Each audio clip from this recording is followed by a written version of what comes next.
So, a very good afternoon to both of you, all of you, and I hope that you all are good, you all are safe, you all are studying at home, and I've given you the homework.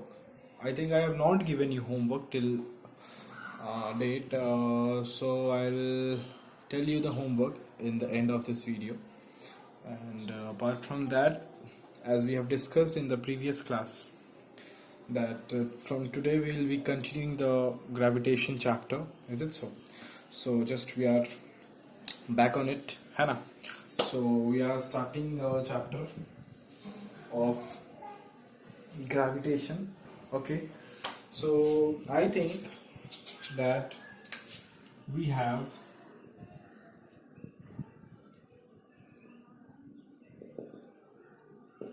done this chapter earlier also, Hannah.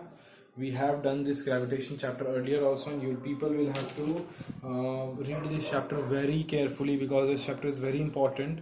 Many numericals are there which comes from this chapter, and I will definitely make you people practice all those sums which can come in the exam, because if you people are studying the chapter, then you should do the numericals also, and this is your responsibility as well as my responsibility to make you understand, to make you practice all the questions. Okay, so I am arranging that how we can meet together, and because some of you, like Shayan and one more student is there who has some network problem, who can't do the online class. Okay, so that is why actually I cannot plan it suitably, because if you people will manage a little bit, or you people will give me 1 hour or 2 hour time, that sir, between this time the network is okay and you can take the class at this time, so I will manage to take the class at that particular time, even it's in daytime or it's in morning 6 o'clock, 7 o'clock, not 6 o'clock, 7 o'clock, 8 o'clock. So if you people have anything, Hannah, Shayan especially, so I will arrange a class, or I will arrange 2 classes or 3 classes for just doing the numericals only. Okay, 1 hour class और half an hour class जो भी हो, अगर तुम लोगों को लगता है, तुमको स्पेशली बिकॉज तुम्हारा वहाँ नेटवर्क प्रॉब्लम है, आई नो दिस, है ना, that is why I can't do anything. तो अगर हम लोग एक साथ जो है ना लाइव हो के अगर हम लोग न्यूमेरिकल्स प्रैक्टिस करेंगे तो इट विल बी बेटर, क्योंकि इस चैप्टर में एंड इसके पहले तो हम लोग फिजिक्स में और कोई चैप्टर पढ़े नहीं है ना, वो तो मोशन हम लोगों ने पढ़ा था, है ना, force and laws of motion पढ़ा है ना, मोशन भी पढ़ा है. तो मोशन का तो कुछ न्यूमेरिकल्स मैंने करवाया, but force and laws of motion का न्यूमेरिकल्स, देन इस चैप्टर का भी न्यूमेरिकल्स बहुत इंपॉर्टेंट है, तो ये करना पड़ेगा, एग्जाम में आता है, तो जस्ट मैं ऐसे नहीं छोड़ सकता हूँ तुम लोग को, है ना, because I don't feel good, है ना. अगर मैं ऐसा करता हूँ तो मुझे पर्सनली अच्छा नहीं लगता है कि मैं ऐसा क्यों कर रहा हूँ, चैप्टर पढ़ा दे रहा हूँ, न्यूमेरिकल्स नहीं करवा रहा हूँ, है ना. तो और ऐसे रैंडमली कोई भी 10-15 न्यूमेरिकल्स ऐसे मैं समझा के वीडियो बना के वो भी डाल सकता हूँ, लेकिन प्रॉब्लम ये है कि मतलब तुम लोग जब वीडियो देखोगे, मैं जैसे समझाया हूँ, तो तुमको समझ में आएगा कि नहीं आएगा, ये है प्रॉब्लम. अगर तुमको आ गया तो अच्छी बात है, लेकिन अगर नहीं आया तो फिर तुम लोग मन ही मन जो है उस चीज़ को समझ नहीं पाओगे, तुम लोग सेटिस्फाइड नहीं होगे, मैं भी सेटिस्फाइड नहीं होऊंगा, है ना. तो ये बात है, बहुत सारा बात एक्चुअली मेरे जो दिमाग में है ना हमेशा घूम रहा है कि मैं कैसे तुम लोग का न्यूमेरिकल्स प्रैक्टिस करवाऊँ. तो अगर तुम लोग को लगता है कि नहीं सर, आप एक काम करिए, आप अपने से कुछ 20 या 15-20 सम्स आप खुद से उठाइए अपने हिसाब से, और आप वो हम लोग को ऐसे ही क्लास की तरह रिकॉर्ड करके अच्छे से समझा के आप सेंड कर दीजिए. एंड अगर हम लोग को उसमें कोई दिक्कत होगा, आप अच्छा सम्स, है ना, मैं अगर सम्स उठाऊंगा तो बढ़िया सम्स उठाऊंगा, मतलब एकदम बेसिक टू टॉप लेके जाऊंगा, तुम लोग को 15-20 क्वेश्चंस के आसपास करवा दूंगा. तो ये कर सकते हो तुम लोग कि सर आप एक काम करिए, मेरे को बता दो तुम लोग कैसे करने का है, क्योंकि देखो न्यूमेरिकल्स करना है, and I am really very much tensed about this. बहुत ज़्यादा टेंस्ड हूँ मैं इस चीज़ को लेके, किस तरीके से तुम लोग का न्यूमेरिकल्स मैं करवाऊँ, क्योंकि फिजिक्स में देखो न्यूमेरिकल्स चाहिए, बार बार यही बोल रहा हूँ, तो बस यही है, क्योंकि मैं नहीं सही से पढ़ा पाता हूँ तो मुझे जो है बहुत ख़राब लगता है, मैं सही फील नहीं करता हूँ, I don't feel good, that's why, यही प्रॉब्लम है, मेन प्रॉब्लम मेरा यही है. तो अभी तुम लोग ही सोचो कि यस आप ये कर दीजिए, आप 15-20 क्वेश्चंस का वीडियो बना के मुझे सेंड कर दीजिए सर हम लोगों को, एंड हम लोग देख लेंगे। इन केस हम लोग को दिक्कत है तो हम लोग पर्टिकुलर क्वेश्चन आपसे पूछ लेंगे, एंड नहीं तो फिर तुम लोग ऑनलाइन क्लास का भी जो है वो जुगाड़ करो। जुगाड़ इन द सेंस क्या, तुम लोग कुछ टाइम एक बताओ कि सर इस टाइम पे देखिए हम लोग का फ्री है, अगर आप इस टाइम पे कर सकते हैं तो फिर आप आइए करिए, उस टाइम पे क्लास हम लोग कर लेंगे। और नहीं तो अगर तुम लोग यूट्यूब पे भी अगर कंफर्टेबल हो कि हाँ सर आप एक काम करिए, आप हम लोग को वीडियो बना के दे दीजिए तो हम लोग देख लेंगे, हम लोग कर लेंगे, तो भी मेरे को कोई दिक्कत नहीं है, ठीक है। तो ये बता दिया तुम लोगों को, क्योंकि पिछला चैप्टर है force and laws of motion, उस पर बहुत सारे न्यूमेरिकल्स बनता है, उसको करना है हम लोगों को, एंड इस चैप्टर पे भी बनेगा, तो दैट्स वाई इसलिए बोल रहा हूँ। तो बस यही बात है ना। टाइम बहुत ज़्यादा चला गया लेकिन क्या करूँ, इम्पोर्टेंट है, सब इम्पोर्टेंट है, क्या करने का है ना। चलो ठीक है। सो ग्रेविटेशन चैप्टर में हम लोगों ने कुछ पढ़ा था, पहले भी हम लोगों ने कुछ पढ़ा है ना। तो हम लोगों ने जो भी पढ़ा है तो उसमें हम लोगों ने एक चीज़ जो पढ़ा था बहुत इंपॉर्टेंट था, जो that was the universal law of gravitation. हम लोगों ने पढ़ लिया था कि यूनिवर्सल लॉ ऑफ ग्रेविटेशन में बोलता है कि जो एक ग्रेविटेशनल फोर्स है, जो कि दो बॉडीज के बीच में जो लगता है एक फोर्स, वो फोर्स क्या होता है, what is that force? That force is what? That force is equals to g into m1 into m2 by R square. This is what is the force, है ना। यही है ना वो फोर्स जो लगता है ना। तो ये है force g into m1 into m2 by R square. ये फोर्स के बारे में हम लोगों ने पढ़ चुका था, है ना। उसके बाद हम लोगों ने g का जो वैल्यूज है वो क्या होता है वो भी हम लोगों ने देखा था, है ना। चलो ठीक है। अभी इसके बाद जो हम लोगों को देखना है वो है क्या, देखो इसके बाद हम लोग को देखना है कि कुछ पढ़ लेना है कि ये जो यूनिवर्सल लॉ ऑफ ग्रेविटेशन है इसका यूज क्या है, इसका इंपॉर्टेंस क्या है, कहाँ कहाँ इसको इसका इंपॉर्टेंस है, एंड क्यों इसको यूज करते हैं, कहाँ इसको यूज करते हैं, है ना। समझ रहे हो बात? अच्छा ओके चलो, तो ये एक बात है हमारा, है ना, ये एक हमारा बात है। अच्छा, तो मैं अगर इसका इंपॉर्टेंस बताऊं तो इसका इंपॉर्टेंस कुछ भी मतलब है जो कि एग्जाम में तो कभी नहीं पूछता, बस जान लो कि ग्रेविटेशन मतलब पुल कर रहा है, तो इसका इंपॉर्टेंस किस किस फिनोमेनन में हमको कुछ नेचुरल फिनोमेनन भी दिखता है, जो कि हम लोग उस नेचुरल फिनोमेनन को हम लोग ग्रेविटेशन के कंसेप्ट से उस चीज़ को एक्सप्लेन कर सकते हैं। क्या क्या है नेचुरल फिनोमेनन ऐसा जिसको हम लोग ग्रेविटेशन के कंसेप्ट से we can explain. Okay, so the first is the tides. The tides due to the moon and the sun, है ना। The attraction between the moon and the sun, the attraction between the moon and the sun results in the tides. You people have read in class 7, 8 about the tides in the ocean and seas. You people have read about the high tides, low tides. Is it so in geography? So that tides, the high tides, the low tides are the result of the gravitational pull between the earth and the sun. Okay, that tides, the tides, है ना, the tides were high tides and low tides, है ना, resultant of the gravitational pull between moon and sun, है ना। Okay, then what can be the next? The next is the motion of the planets around the sun. Is it so? This is the sun. Suppose this is the sun, and the planets are revolving in a fixed orbit. Is it so? ऐसे ऐसे planets revolve कर रहे हैं, तो why they are revolving? So the revolving of the planets around the sun is also a phenomenon which can be explained on the basis of the law of gravitation. Understood? Sure. Okay. What could be the next one? The next could be what? The movement, जैसे similarly as the planets are revolving around the sun, in the similar manner, the moon also revolves around the earth.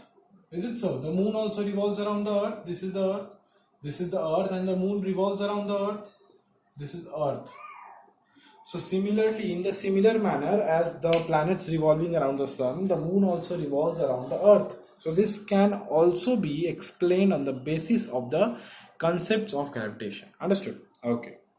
Next, what could be the force that always pulls us towards the earth's surface? That is also a gravitation. So that can also be explained on the basis of gravitation, है ना. So these are some natural phenomenons which we come across generally, which we know about, है ना, and these things can be explained on the basis of the concept on the law of the gravitation. Understood? चलो बढ़िया. Okay, now moving towards the next thing that we just discussed, the last point, that the force which binds us to the earth, that was the fourth point, na? The force that binds us to the earth. Is it so? This is the force which binds us to the earth is the gravitational force. Is it so? Now question arises कि suppose if a body, है ना, if a body is thrown in the upward direction, it falls downwards, it falls in the downward direction.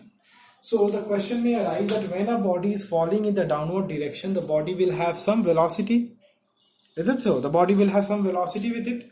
I'm not saying that the body will have some speed with it. There is a reason why I am saying that it will have a velocity with it, है ना?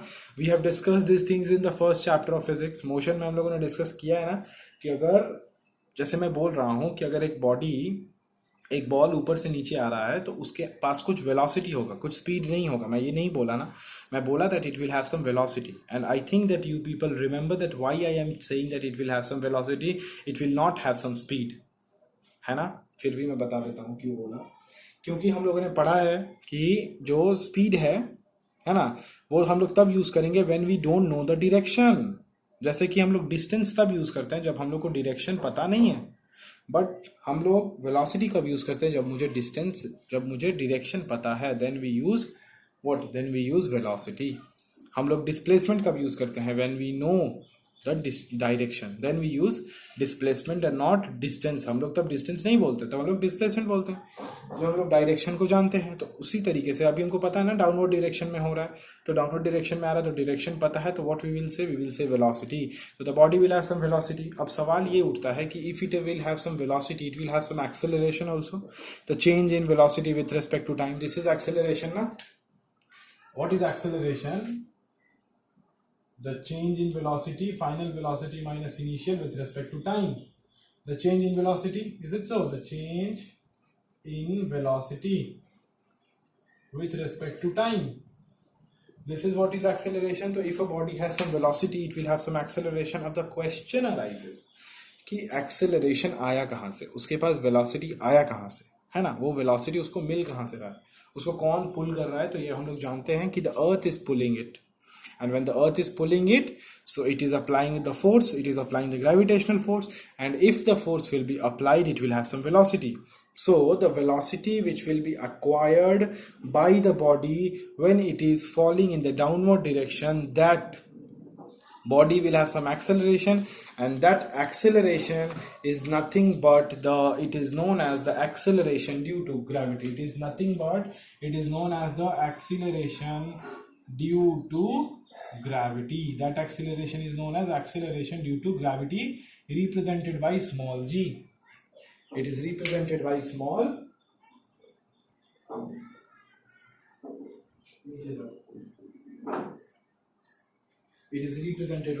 g. Understood? तो यही होता है हमारा acceleration due to gravity, है ना. ये भी acceleration ही है, लेकिन चूंकि यहाँ पे हम लोगों का जो फोर्स है वो कौन सा फोर्स है, ग्रेविटेशनल फोर्स प्ले कर रहा है. तो दैट इज वाई हम लोग जो एक्सेलरेशन ले रहे हैं उसको हम लोग एक्सेलरेशन ड्यू टू ग्रेविटी बोल रहे हैं. अंडरस्टूड? तो इसका यूनिट क्या होगा बताओ. अगर हम लोग बोलते हैं कि तब ये जी एक हम लोगों ने यूनिट एक फिजिकल टर्म बताया है ना, acceleration due to gravity, this is acceleration. तो what will be its unit, metre per second square, क्योंकि ये तो एक्सेलरेशन ही तो है ना, बस नेम ही तो चेंज है तो एक्सेलरेशन है ना.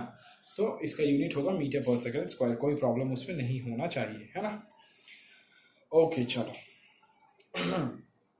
अब यहां से हम लोग, है ना, चलते हैं एक फॉर्मूला की तरफ, which is a very very very important formula, and we are going to derive the formula, है ना. That is, the formula is we are going to find a relation between small g and capital G. Capital G पता है ना क्या होता है, and small g भी पता चल गया कि that is the acceleration due to gravity. Small g is what? Acceleration due to gravity. अब हम लोग एक relation find करने जा रहे हैं between the small g and capital G. चलो put the heading relation between G and G, that is acceleration due to gravity and what? Acceleration due to gravity and the universal gravitation constant, है ना? Capital G is universal gravitation constant and small g is acceleration due to gravity, है ना? चलो अभी let's see what we can do here. Okay चलो अभी we know that यहाँ पे तुमको कुछ पहले तो कुछ स्टेटमेंट लिखना पड़ेगा. जैसे we will have to consider two bodies which will have mass m1 and m2, है ना? तो कंसीडर, मैं डिक्टेट कर रहा हूँ, तुम उन लोग उसको लिख लो, फिर मैं डायरेक्ट फॉर्मूला पे आता हूँ, है ना? चलो so let us consider that the mass of the two bodies be m1 and m2. Let the mass of the two bodies be excuse me m1 and m2,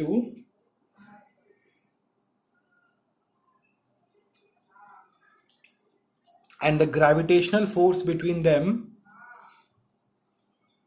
No. Let the mass of the bodies be m1 and m2 and they are kept at a distance. They are kept at a distance small d. They are kept at a distance small d. They are kept at a distance small d and the gravitational force between them is capital F. And the gravitational force between them is capital F. And the gravitational force between them is capital F. Full stop. Okay. अच्छा. Now consider एक और body को consider करो. उसके बाद फिर से लिखो कि let another body whose mass m, let another body whose mass m, small m, okay, falling towards the earth, falling towards the surface of the earth, है ना? Falling towards the surface of the earth, falling towards the surface of the earth has a acceleration small g, has acceleration small g, then the gravitational force will be equals to, then the gravitational force will be equals to the product of the mass and the acceleration due to gravitational force. Then the gravitational force will be equals to the product of the mass and the acceleration due to the gravitational force. Full stop. Okay. अब हो गया? लिख लिए? अगर नहीं तो फिर back कर जाओ, थोड़ा सा रिवाइंड कर लो, 10-20 सेकेंड्स लिख लो. अब उसके बाद आगे कंटिन्यू होता है. देखो क्या लिखेंगे तब. तो यहां से हमको मिला कि F equals to m into G, एक इक्वेशन, और यहां से एक मिला F equals to G into m1 m2 by R square. इसका m1 पकड़ लो मास, है ना? मान लो अभी अगर हम लोग, ये दोनों तो फोर्स ही है तो दोनों तो इक्वल होगा, है ना? तो लिखो इक्वेटिंग 1 and 2. तो what we can write, m1g equals to g into m1 m2 by r square. m1 से m1 कटा तो small g equals to g into m2 by r square. This is what is the relation between small g and capital G. g into m2 by r square. अभी तुमको कभी किसी book में ऐसा भी दिख सकता है, small g equals to g into m by R square. तो इसमें कोई दिक्कत का बात नहीं है ना? तो ऐसा अगर दिखता है तो समझ जाना कि उसका जो फर्स्ट बॉडी था वो स्मॉल m था और सेकंड बॉडी कैपिटल M था. लेकिन मैंने जो बताया वहां पे मेरा फर्स्ट बॉडी का मास m1 है और सेकंड बॉडी का मास m2 है. ठीक है, बस यही सिंपल सा है ना? अगर मेरा फर्स्ट बॉडी का मास स्मॉल m होता और सेकंड बॉडी का मास कैपिटल M होता, तब मेरा क्या आता बताओ तो? g into m by R square equals to m into G, तो यहाँ से m कटता, तो यहाँ से आता small g equals to G m by R square. तो बात एक ही है, तो देख के डरना नहीं है, चीज को समझना है। मेरा दो जो मास बॉडी है उसका मास m1 m2 है, हो सकता है बुक में स्मॉल m कैपिटल M ले ले, तो कोई डरने वाला बात नहीं है। तो this is what is the relation between small g and capital G, and this is very very very important भाई, वेरी वेरी वेरी इंपॉर्टेंट। इस पे न्यूमेरिकल्स आता है, भर भर के न्यूमेरिकल्स आता है इस पे। तो यही बात है। अब सवाल ये उठता है कि sir what is the value of small g, तो बस यहीं से हम लोग कैलकुलेट कर लेंगे कि स्मॉल g का वैल्यू कितना होता है। जैसे तो तुम लोग को पता है स्मॉल g का वैल्यू होता है 9.8 मीटर पर सेकंड स्क्वायर, है ना, बट यहाँ से कैलकुलेट कर लो, आ जाओ, है ना, है ना।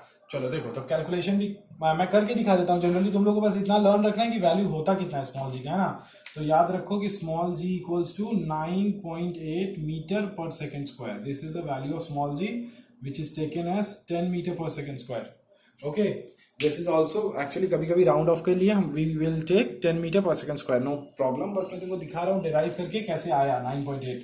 ठीक है, देखो फटाफट। We know the relation that small g equals to capital G into m by r square. अभी we know that the value of g is 6.67 into 10 to the power minus 11. We know this, is it so? Okay, ठीक है। And after this Newton meter square kg square, है ना। अच्छा, we know the value of m. What is m? m is the mass of earth. Mass of earth भी तुमको पता होना चाहिए, है ना,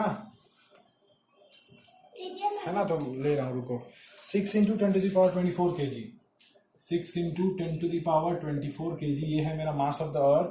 and radius of the earth कितना है, रेडियस ऑफ अर्थ, है ना। ये सब लर्न करने का कोई जरूरत नहीं है। 6.4 into 10 to the power 6 metre. अब इसमें पुट करो स्मॉल जी में, है ना। तो क्या पुट करोगे, जी की जगह 6.67 into 10 to the power minus 11 newton metre square by K G square, और फिर इंटू में कैपिटल एम का वैल्यू कितना है 6 into 10 to the power 24 K G, and by R का स्क्वायर। तो आर कितना है 6.4 है ना, तो 6.4 into 10 to the power 6 metre का होल स्क्वायर, है ना। काट पीट के यहाँ से आता है 9.8 metre per second square. This is the value of small G. यहाँ से डिराइव होता है, ठीक है, यहीं से इसका वैल्यू डिराइव होता है, ठीक है ना। तो